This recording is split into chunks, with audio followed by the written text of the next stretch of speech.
Actor Jamie Foxx recently revealed that he had a stroke last year, bringing attention to this very serious health issue. New reports show strokes are on the rise, especially among younger adults. Here to explain the common risk factors and warning signs is Dr. Ketan Trivedi, a cardiologist and chief medical officer at Virginia Heart. Thanks so much for coming in this weekend. My pleasure. So alarming when Jamie Foxx announced that he had a stroke, but then even more alarming that we're hearing amongst younger people. What's going on?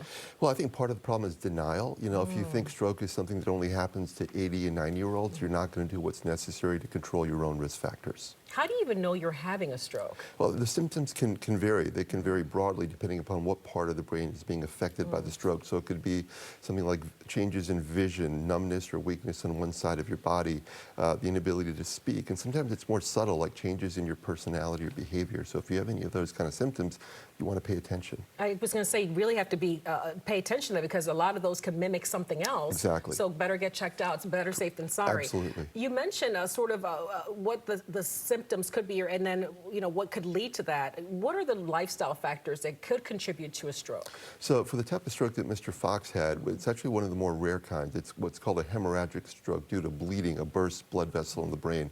And the biggest risk factor for that is untreated high blood pressure. Goodness, yeah. For the more common kind of stroke, which is due to a blood clot in the brain, it's also high blood pressure, but things like diabetes, high cholesterol, smoking is a big one, and there's a heart rhythm abnormality called atrial fibrillation that can lead to stroke. Is it lifestyle? Is that what's leading to younger people having this? Because again, this isn't something, my lifetime, when you heard about a stroke, you thought about someone older. Yeah. Certainly no one younger. Yeah. What's going on?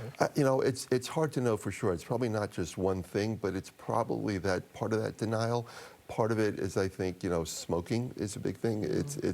Fortunately, that's on the decline, but I think those are all, it's a combination of all those things, I think. Yeah. I would say a diet as well. You mentioned cholesterol, that sort of thing. Diet, the obesity epidemic that we have in the country, the diabetes and high blood pressure, they're all linked to things like obesity as well. So those of you in the medical community, how are you getting the word out to people, not just young people, these risk factors and what they need to do to be on the path to wellness? Yeah.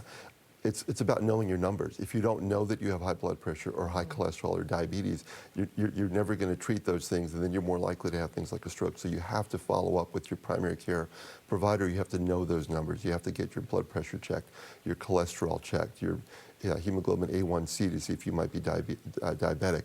If you don't look, you're never going to see anything. Is it men that are more susceptible than women? Is there certain races more susceptible to strokes than others? For gender, it can be both. Often, in terms of race, I think African Americans are more likely to have stroke, in part because of the higher incidence of high blood pressure in that group. I want to go back to just talking about younger people having strokes. In your career, or just in your experience, what's the youngest you've ever seen someone have a stroke? I've seen people in their 20s. It's rare. Okay. That's a unusual event, and there's usually unusual circumstances that lead to that, in particular things like those heart rhythm abnormalities. Jamie Foxx, again, coming back to him, he announced he had had a stroke. He seems to have made a full recovery. Is that typical?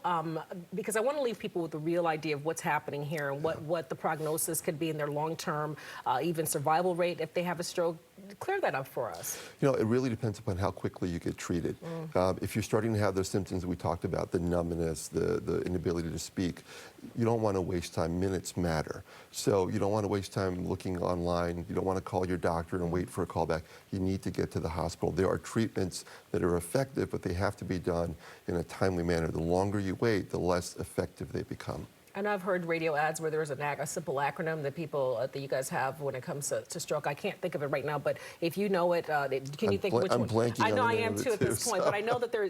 Bottom line is, go and get help. If you're experiencing any of those symptoms, do not wait. Go get help. Is that the overriding message? Go straight to the hospital. Don't waste time doing anything else. All right. How could folks get more from you if they want to reach out to you or learn more about prevention of strokes? You can go to our website, virginiaheart.com.